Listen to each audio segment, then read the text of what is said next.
Bonjour Vincent Jeanbrun. Bonjour. Merci beaucoup d'avoir accepté notre invitation, ministre de la Ville, du Logement. Vous êtes là parce qu'aujourd'hui, comme tous les mardis, on se consacre aux enjeux des municipales. Et le logement fait évidemment partie des enjeux majeurs. On avait envie de vous entendre sur ce sujet. Merci beaucoup d'avoir accepté notre invitation. On est ensemble pendant 20 minutes pour une interview en partenariat avec la presse régionale, représentée par Christelle Bertrand du groupe La Dépêche. Bonjour Christelle. Bonjour Oriane, bonjour Vincent Jeanbrun. Bonjour. Vincent Jeanbrun, on va évidemment parler de la question du logement, mais d'abord un mot sur l'actualité. Le jeune militant nationaliste Quentin Deran, qui a donc été mortellement agressé en marge d'une conférence de l'eurodéputé LFI Rima Hassan. C'était jeudi soir à Lyon. Est-ce que vous redoutez que cet acte ouvre un cycle de violence politique ? Oui, je le redoute. Ça a déjà commencé. Des permanences taguées cette nuit de députés LFI. Et de toute façon, on voit un climat politique qui est extrêmement tendu. Dans mon département, le Val-de-Marne, j'ai vu des têtes de liste municipales d'ores et déjà agressées, y compris à leur domicile.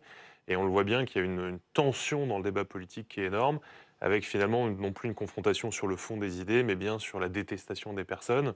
Tout ça n'est pas nouveau et je pense que malheureusement, la France Insoumise joue un rôle très très important dans cette libération de la parole violente qui finit par être une libération, voire une sorte de caution de la violence. D'ailleurs, on constate qu'ils n'ont pas condamné fermement les violences.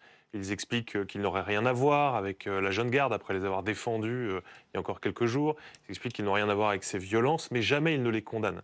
Et je dois vous dire qu'à titre personnel, ça me rappelle avec beaucoup de tristesse les émeutes de 2023, où Jean-Luc Mélenchon s'amusait sur ses tweets à ne jamais condamner la violence et simplement dire, quitte à brûler un truc, éviter de brûler les écoles quand même. Donc en fait, il faisait la liste de ce qu'on pouvait brûler ou pas brûler. Et donc au fond, il finissait par légitimer ce qu'était la violence.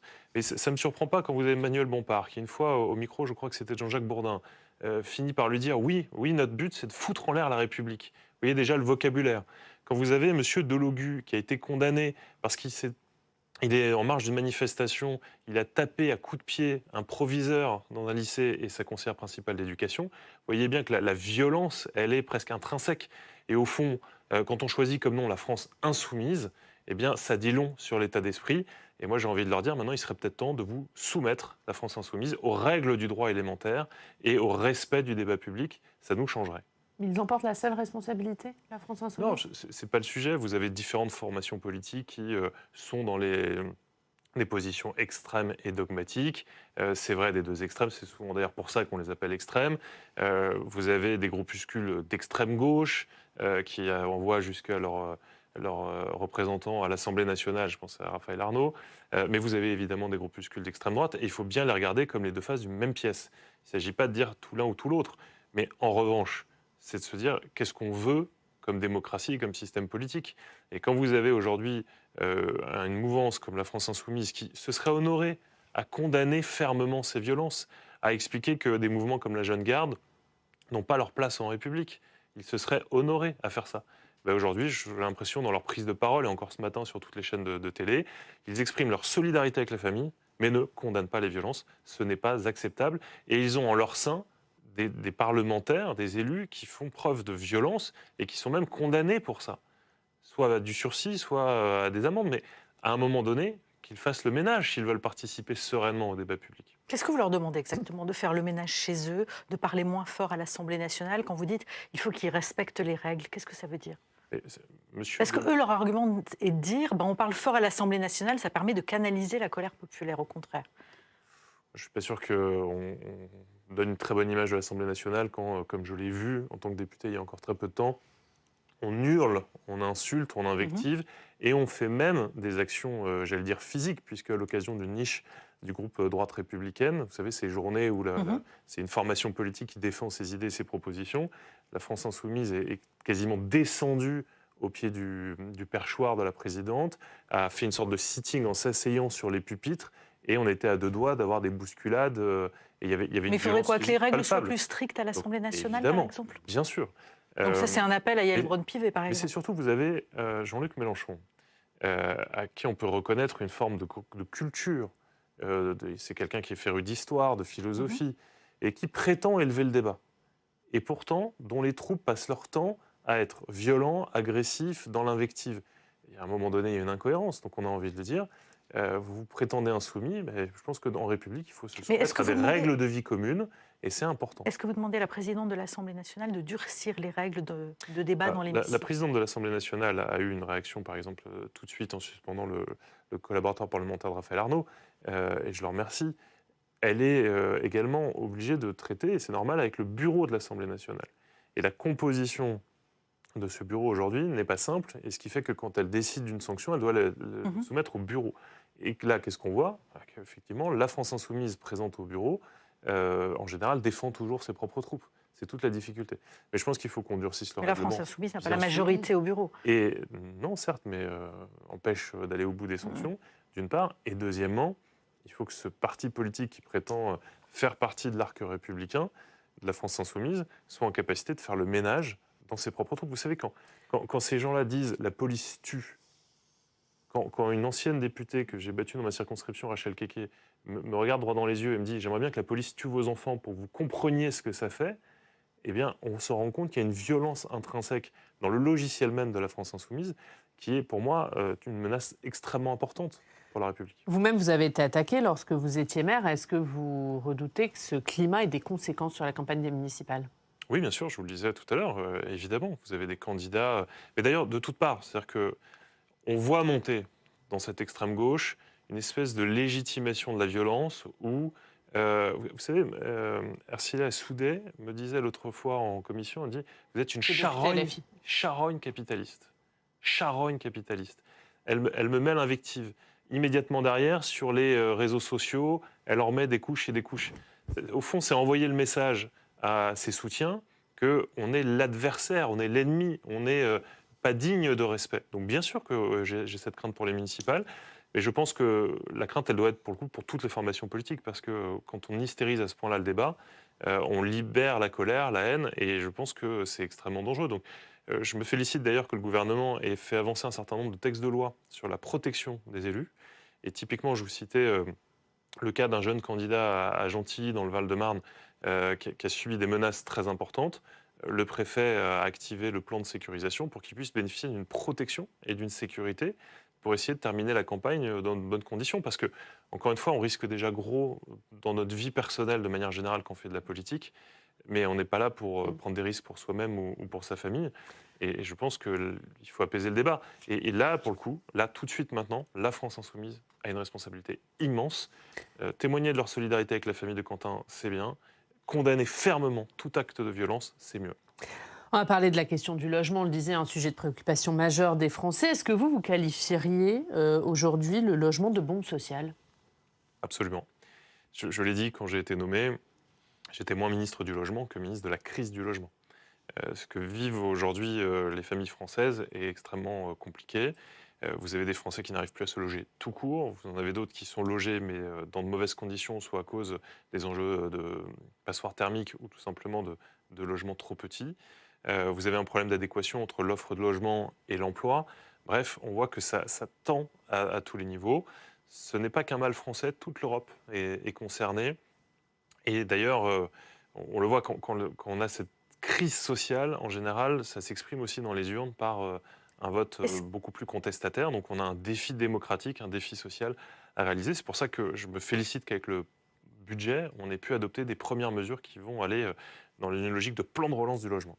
Est-ce que des erreurs peuvent expliquer cette situation, des choix gouvernementaux peut-être pas judicieux comme la suppression du Pinel ou la suspension de MaPrimeRénov'? Est-ce que ça a aggravé, vous diriez, la situation aujourd'hui? Est-ce que ça explique la situation dans laquelle on est? Permettez-moi de me focaliser sur l'avenir. Ce qui est sûr, c'est qu'on a hérité. C'est important de savoir ce qui s'est passé pour en arriver là, pour ne pas reproduire aussi. Vous avez quand même plusieurs choses. Vous avez un enjeu de financement du logement, où effectivement les Français n'avaient plus forcément un intérêt économique à sortir leur argent de la banque pour l'investir dans la pierre. Et c'est ce qu'on a réussi à faire avec un nouveau dispositif fiscal qui est extrêmement généreux, un des plus généreux qu'on ait connu. Et ça va être vraiment une bonne nouvelle. Les Français qui nous regardent peuvent se dire « Ah, ça vaut vraiment le coup maintenant de réinvestir dans la pierre ». Donc là, c'est le dispositif que vous proposez, exactement, qui consiste à défiscaliser une partie de l'investissement dans le locatif. Maintenant, c'est rentable d'investir dans la pierre, parce que c'est important. On ne dort pas dans un PEA, donc il faut que cet argent soit mobilisé. Vous avez un enjeu aussi sur le zonage. Historiquement, les dispositifs comme celui du Pinel, par exemple, étaient zonés sur des zones déjà très denses, Là, le nouveau dispositif fiscal n'est pas zoné, donc on a une grande liberté. Puis surtout, il s'applique au neuf et à l'ancien. L'ancien qu'on pourra améliorer, évidemment. Et ça, c'est la première chose. Il fallait relancer l'investissement dans le logement. Après, vous avez aussi, il faut le dire, ces dernières années, il y a eu le Covid. Il y a eu la guerre en Ukraine qui a fait exploser les coûts de construction. Donc tout ça n'a pas facilité la situation. Mais là, ce qu'on peut dire aujourd'hui aux Français, c'est qu'on a signé un pacte avec ce qu'on a appelé l'équipe de France du logement, avec le Premier ministre, avec les promoteurs, les constructeurs, les agences immobilières, le logement social, tout l'écosystème du logement. Et avec cette équipe de France du logement, on s'est fixé un objectif, produire 2 millions de logements en plus d'ici 2030, ce qui est considérable et ce qui va, je l'espère profondément, fluidifier le marché et redonner possibilité de parcours résidentiel. Pourquoi est-ce que vous avez fait le choix d'un dispositif qui concerne les familles les plus aisées, donc celles qui peuvent investir dans du locatif, plutôt que d'aider les primo-accédants qui ont du mal à investir dans leur premier logement ? Alors d'abord, ce n'est pas tout à fait vrai, parce que le prêt à taux zéro, qui est un outil extrêmement important pour permettre l'accès aux familles, a été soutenu et renforcé. Il y a d'autres dispositifs, sans rentrer dans des sujets trop techniques, mais le bail réel et solidaire, vous savez, où on achète l'appartement, mais pas le terrain, pas le foncier, ce qui permet d'accéder à la propriété de manière beaucoup plus facile et abordable. Il y a des dispositifs qui continuent à accompagner les primo-accédants, et c'est très important, vous avez raison de le dire. Mais pour pouvoir acheter un bien en tant que primo-accédant, encore faut-il qu'il y ait du logement produit. Or, on constate qu'aujourd'hui, quand les promoteurs construisent un immeuble, il y a besoin d'avoir un peu de tout à l'intérieur de l'immeuble. Du primo-accédant qui va se loger lui-même, et puis ce qu'on appelle des bailleurs privés, c'est-à-dire des Français comme vous et moi qui vont mettre un peu de leur épargne dans la pierre pour pouvoir avoir un revenu locatif. C'est important parce que peut-être juste un chiffre, pour se donner un ordre de grandeur, un quart des familles françaises dorment dans un logement qui est la propriété d'un petit bailleur privé. C'est-à-dire d'une famille qui a mis en location un appartement. Et en moyenne, ces bailleurs privés, ils ont 1,1 logement. C'est-à-dire qu'on n'est pas sur des professionnels qui auraient des dizaines et des dizaines. C'est ça qu'on a été chercher avec ce nouveau statut fiscal. Et encore une fois, je le dis à vos téléspectateurs, ça vaut le coup désormais d'investir dans la pierre.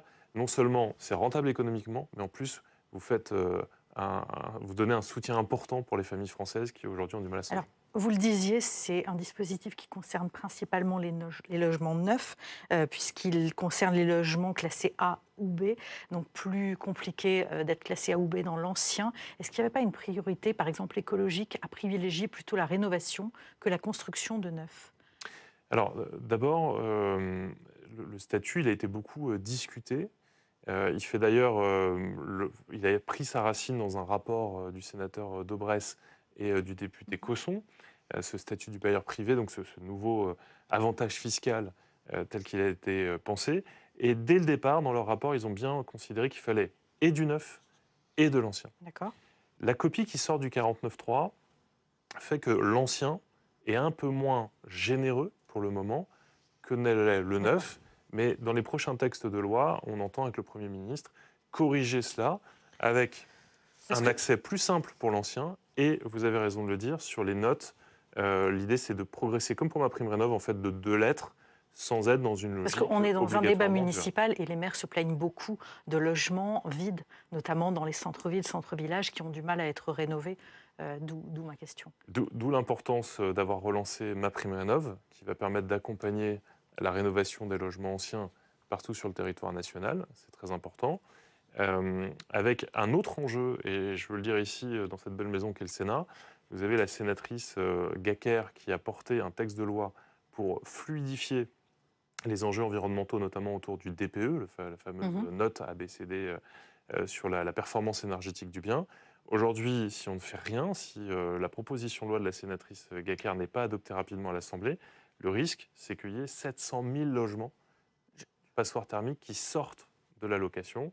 Et elle, ce qu'elle propose, et ce que je soutiens totalement, c'est l'idée de dire on peut continuer à louer avec, par contre, en contrepartie, l'engagement de rénover le bien d'un point de vue énergétique en 3 ou 5 ans, en fonction de... Toute dernière question très rapide, ma prime rénov', vous engagez à ce que ce soit une prime qui soit pérenne désormais, parce qu'on a vu les complications que sa suspension a suscité. Tout à fait, en mauvais français, le stop and go qui a connu ma prime rénov'. Ça, c'est un engagement que vous prenez. Est délétère, et effectivement, on met tout en œuvre pour que on puisse avoir une prime rénov ouverte, le guichet ouvert toute l'année, sans fermeture intempestive. On le fait parce on met tout en œuvre, mais vous vous y engagez à ce qu'elle soit pérenne. J'ai demandé à l'ensemble de l'administration qui s'en occupe, et notamment l'Agence nationale pour l'habitat, l'ANA, de tout mettre en œuvre pour qu'il n'y ait plus de fermeture, ça c'est évident. Avec un objectif, c'est celui de lutter pleinement contre la fraude, et celui effectivement d'accompagner les rénovations d'ampleur, et c'est l'objectif. Sur les logements sociaux, le Sénat a voté un assouplissement de la loi SRU sur les quotas de logements sociaux. Vous avez soutenu le texte. Est-ce qu'il ne va pas conduire à un affaiblissement du logement social et de la mixité sociale, comme le disent ses détracteurs? D'abord, moi, je vais vous rappeler une chose toute bête. Moi, j'ai grandi dans le logement social. Si mes parents, ma famille n'avaient pas bénéficié du logement social, je ne serais pas devant vous en train de vous parler. Donc, j'y suis totalement attaché. Ce qu'a défendu la présidente Dominique Estrosi Sassone au Sénat avec ce texte qui était proposé également et soutenu par Mathieu Darnaud, c'est l'idée toute bête d'aider les communes qui ont envie de produire du logement social à pouvoir le faire plus facilement. Je pense notamment au fait de pouvoir compter le logement intermédiaire, vous savez, c'est des loyers un petit peu au-dessus du logement social, dans l'effort qui est fait par une collectivité qui serait en dessous du fameux taux des 25% de logements sociaux. L'idée, c'est pas de compter des logements intermédiaires dans un stock global, hein. L'objectif, c'est toujours d'atteindre les 25%, mais simplement, quand une commune fait des efforts, eh bien, ça peut être pris en compte. En gros, c'est dans le flux. Pardon, c'est un peu technique. Mais ça veut dire quoi? Ça veut dire qu'on n'est pas dans une logique de renoncer à produire du logement social. Il en faut. Trop de Français n'arriveraient pas à se loger sans cela. Mais simplement, vous avez aujourd'hui une logique dans la loi SRU qui consiste à dire vous avez une première amende si vous n'avez pas atteint le quota, et vous avez en plus la possibilité pour l'État de majorer cette amende, et parfois jusqu'à 400%. Par exemple, je connais des cas dans cette situation. Et le risque, c'est de dégoûter les municipalités qui font des efforts si, quand elles font des efforts, elles sont majorées de la même manière que si elles n'en font pas. Et moi, j'ai une logique méritocratique qui consiste à dire qu'une commune qui fait des efforts, ça ne va pas l'exempter de l'amende socle, mais la majoration doit baisser, parce que sinon, effectivement, les maires vous disent que je fasse des efforts ou que j'en fasse pas, je suis prélevé pareil, à un moment donné, je vais arrêter. Donc c'est juste cette logique-là d'accompagnement qu'on défend avec la présidente Dominique Estrosi Sassone. Un mot là-dessus. Concernant le logement social, il y a une idée qui a été émise il y a quelque temps et que vous portez aussi, qui serait la fin du logement social à vie. Où est-ce que vous en êtes de cette idée? On en débat, on concerte, mais évidemment, l'enjeu, pour que les téléspectateurs comprennent bien, c'est de se dire que, un peu comme dans le privé, tous les 3 ans, c'est ce que je propose, ça peut être évidemment plus souple, il y a un temps de rencontre entre le locataire du parc social, le bailleur social, et qu'il puisse y avoir un point d'étape, avec pour le locataire la possibilité de mieux se défendre. Et il y a parfois, malheureusement, dans notre pays, des logements indignes, même dans le parc social, ce qui doit être absolument corrigé. Et puis, de l'autre côté, un bailleur social qui est capable de dire je gère mon patrimoine, donc stop ou encore, avec l'idée que si la famille paye son loyer, est toujours dans les critères du logement social et se comporte bien, il n'y a pas de raison qu'on ne renouvelle pas le contrat de location. Se comporte bien, qu'est-ce que ça veut dire? Alors, j'y viens. Mais d'un autre côté, si vous avez une famille qui a une variation très importante de ses revenus, peut-être que ça vaut le coup justement de ne pas attendre que ce soit trop tard et qu'on dise à la personne mais en fait, vous sortez du parc social, vous n'y avez plus le droit, mais plutôt de dire on voit que vos revenus évoluent, vous étiez dans du très social, on va peut-être vous monter dans du social, puis du social, vous avez le social plus, et puis vous avez même l'intermédiaire. Bref, accompagner le parcours aussi, c'est une chose. Vous avez des questions sur effectivement la composition de la famille, suroccupation, sous-occupation. Et puis il y a un enjeu aussi de comportement, parce que aujourd'hui, le bailleur social, si vraiment il y a des troubles de jouissance avérés, il doit judiciariser, c'est-à-dire que le bailleur doit aller devant le tribunal, ça prend énormément de temps. Si j'ai bien compris, vous demandez un casier judiciaire vierge. Alors c'est autre chose, mais je termine juste sur le point de la gestion du patrimoine. Quand vous avez des personnes qui aujourd'hui cassent les pieds à tout le monde, que le bailleur ait la possibilité d'aller voir le locataire et la famille en disant, vous savez, si ça continue comme ça, le risque, c'est que vous ne soyez pas renouvelé. Donc faites attention, corrigez votre comportement.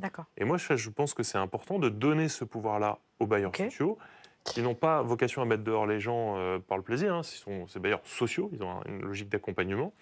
Mais il faut leur redonner la maîtrise. Ça me paraît très important. Et donc une étude du casier judiciaire. Et par ailleurs, alors, c'est pas mon propos, mais par ailleurs, de manière générale et indépendamment de ce qu'on vient de se dire sur le contrat à vie ou pas, moi je pense que le logement social, c'est un logement d'intérêt général.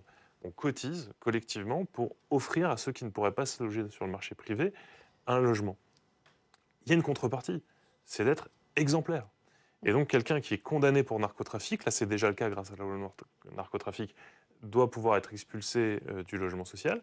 Et je voudrais étendre cette réflexion à tous les faits graves, à tous les crimes et délits graves qui font que on ne bénéficie pas du logement social quand on est un criminel ou un délinquant. Voilà.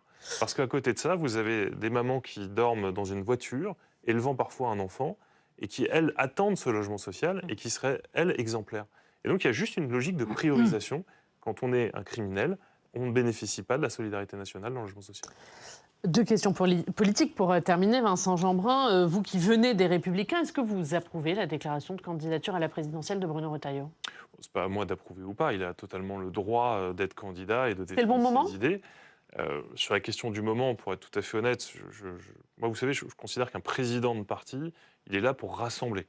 Et c'était plutôt de bon augure quand il a lancé ce groupe de travail pour connaître le mode de désignation, primaire, pas primaire, comment ça allait fonctionner. Et comme beaucoup, je pense, j'étais surpris de voir qu'il annonçait sa candidature avant qu'on ait le mode de désignation, ce qui est un peu étonnant. Maintenant, il a évidemment le droit et il parle... Non mais attendez, chacun a sa liberté et on est en démocratie et c'est une bonne chose. En revanche, le vrai sujet, c'est que, au-delà de Bruno Retailleau, chacun est en train de se lancer peut-être dans une ambition individuelle. Or, le risque, vu le contexte, c'est que, à force d'accumuler des ambitions individuelles, on risque de connaître un échec collectif.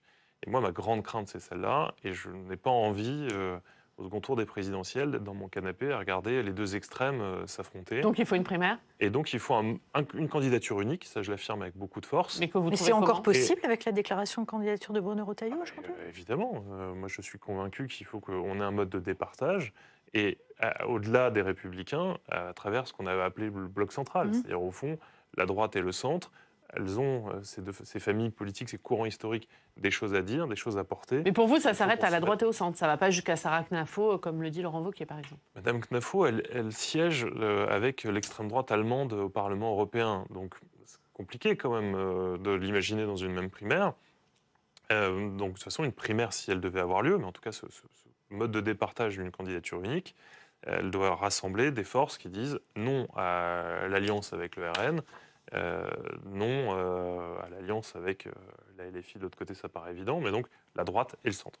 Vous vous sentez encore appartenir au LR aujourd'hui ? Moi, je n'ai pas changé de valeur, j'ai toujours défendu... mais vous y êtes ou vous avez exclu ? Vous êtes suspendu, vous êtes exclu ? On est suspendu, on est dans les limbes, on est dans un entre-deux. Alors je dis avec le sourire, je peux comprendre que la famille politique demande au ministre de ne pas engager la famille politique, et à ce stade, très bien. En revanche, je trouve dommage de se priver de relations et de dialogue avec une famille politique pour laquelle on s'est toujours battu.